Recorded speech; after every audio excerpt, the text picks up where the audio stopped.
Hi, I'm Scott Purdue, and today on FlyWire we're going to change the oil in this A36 Bonanza. We got about 36 hours in this oil change, so been flying a lot. I think it's about time we change the oil, so stick with us and I'll show you my technique on how to change the oil in a Bonanza.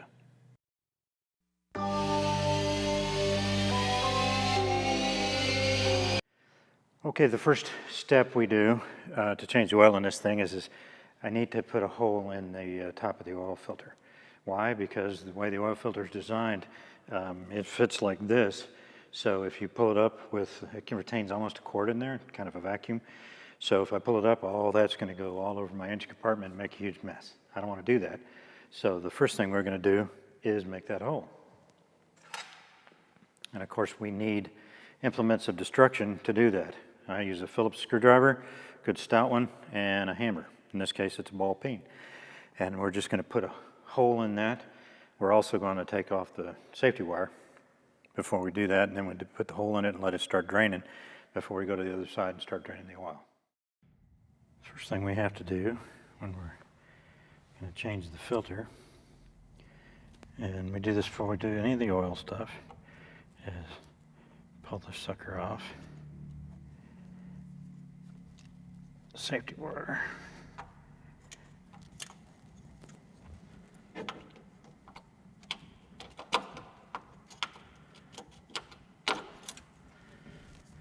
All right, got the safety wire done.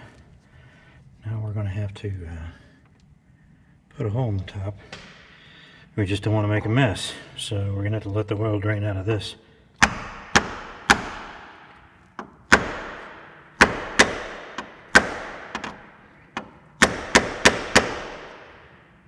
Okay, and that's going to let it percolate for a while and let the, you can see the oil right there.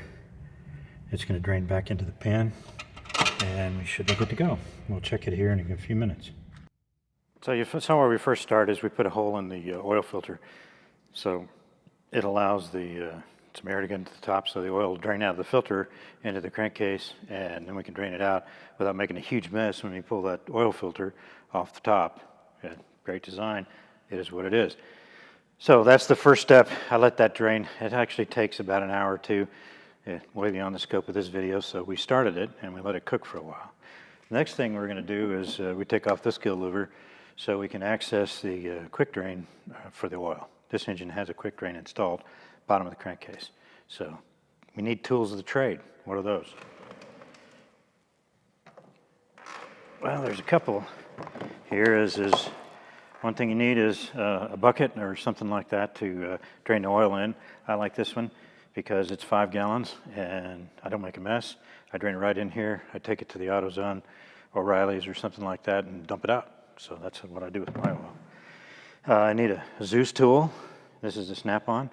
I like them. It's a lot better than a flat screwdriver because these are Zeus fasteners. They're 1/4 turn fasteners, but they're specifically designed for not only the thickness but the curve, so you fit solidly in there. And it's important to use a Zeus tool, not a screwdriver.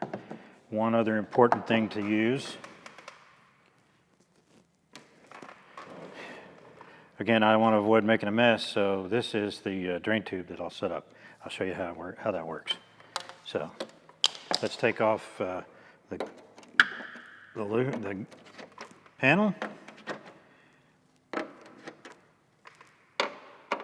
What I usually do is get it to all but the last one and then hold it so it doesn't fall off into my hands, and there it's free. Stick this aside where you're not going to damage it or anything, and then I'm going to get in here and show you how this thing works. Alright, now we got the panel off. Then what we need to do is we need to remove this dollar panel right here. That's pretty much specifically designed to allow you to drain the oil without making an incredible mess in the engine. Okay, this dollar panel has a slotted screw kind of situation, so I gotta do it like that, and I should be able to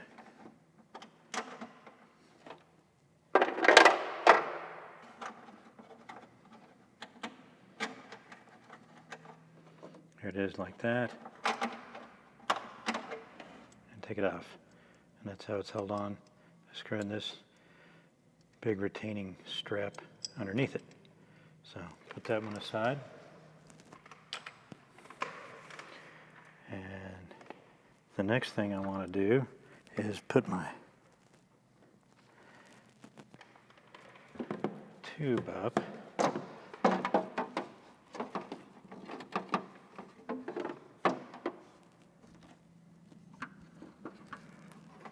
And it is going on the quick drain right there. And then I'm going to take the cap off of this. Put this into the drain. Lift up and twist. Hard to do holding the camera.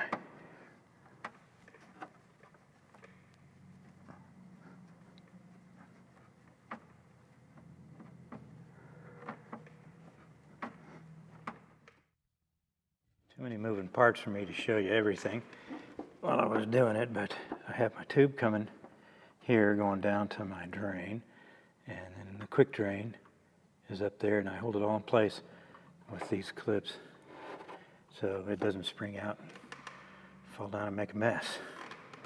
And then the oil just drains down into my tank.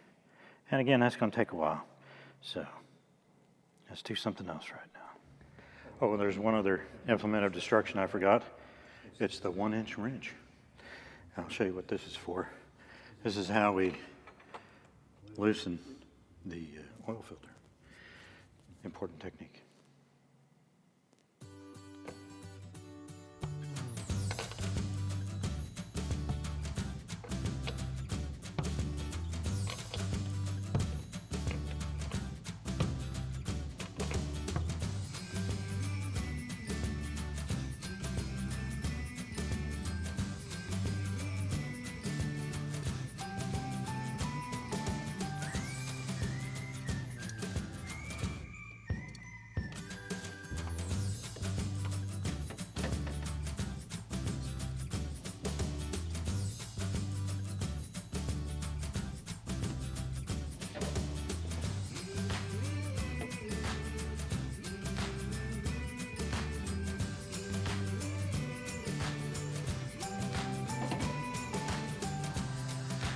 One interesting thing about getting your hands dirty and working on airplanes is I never got a cut infected from having oil or grease on it.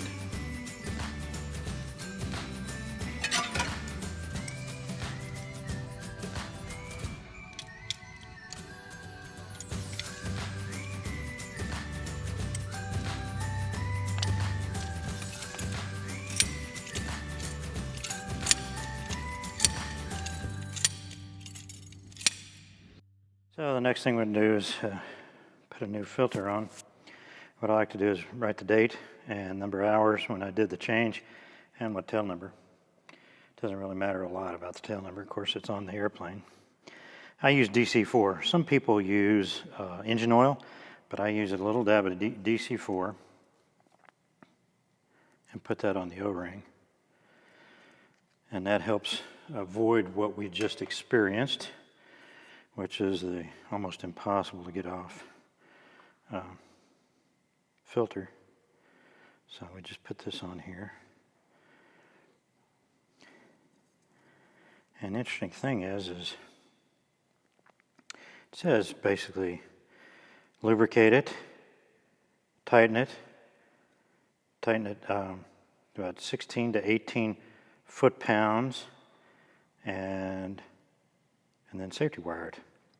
And what we just saw was definitely not 16 to 18 foot-pounds. It was a lot of torque, a lot of pressure to get that sucker off. So what I do is I hand tighten it and then loosen it, and then hand tighten it.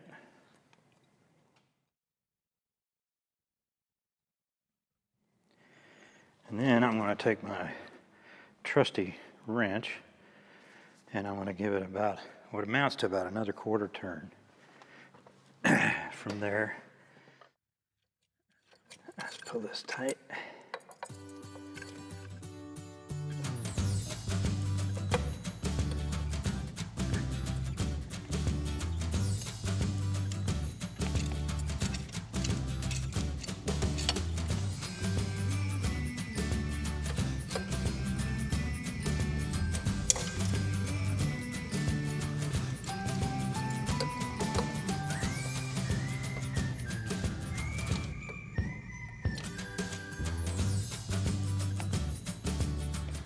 Now we're going to try to make a little bit bigger mess. Part of changing oil is you want to look at the filter.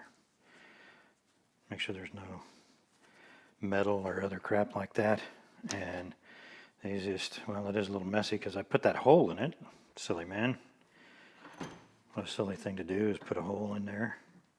But sometimes you need to do what you got to do. You need another tool.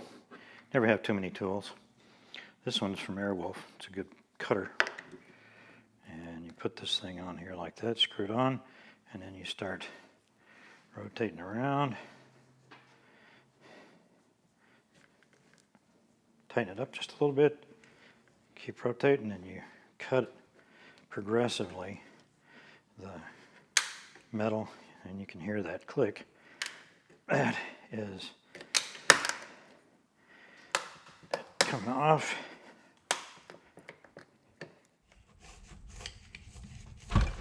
Work really carefully and slowly because this is a huge opportunity to end up with lots of cuts. Don't be in a hurry. Take your time. Make sure you got everything arranged. So look between the pleats. That's where we're going to find our debris from the engine. I'm expecting to see a little bit because the engine was overhauled just a little while ago. So I'm expecting to see some crap. And if you do see it, then what you do is put a magnet on it and see if it's ferrous. Try to save it so to help you figure out what's going on. And if you see a lot, then, well, that's a bad thing. If you're licensed under Part 61 as a pilot, and you're the registered owner of the airplane, you can do owner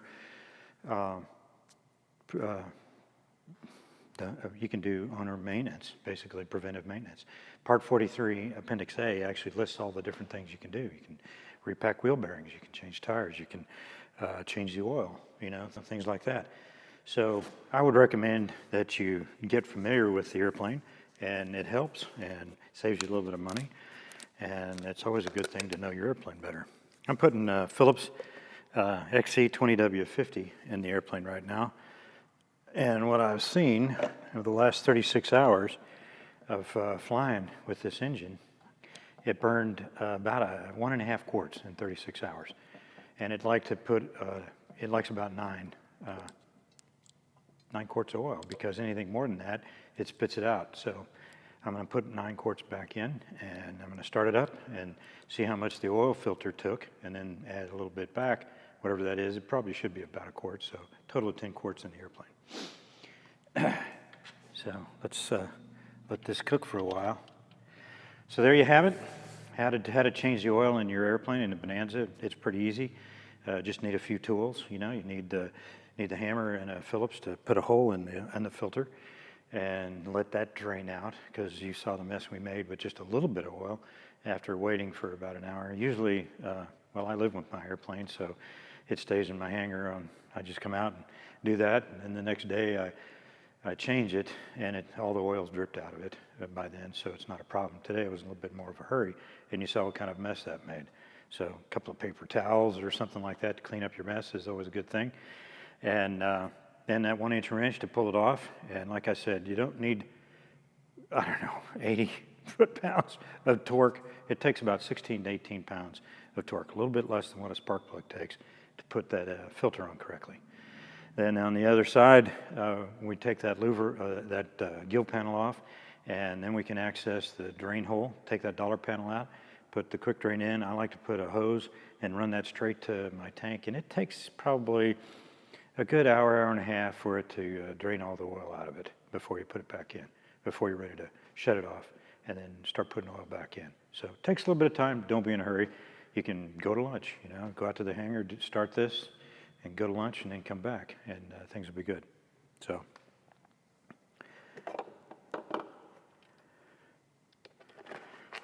If you liked, watching how to change oil in your Beechcraft Bonanza, hit subscribe. Love to have you as a subscriber. That way you won't miss it next time when the next one comes out under this deep dive of the operating and flying the Beechcraft Bonanza. It's a lot of fun airplane. And well, I guess we'll see you next time on FlyWire.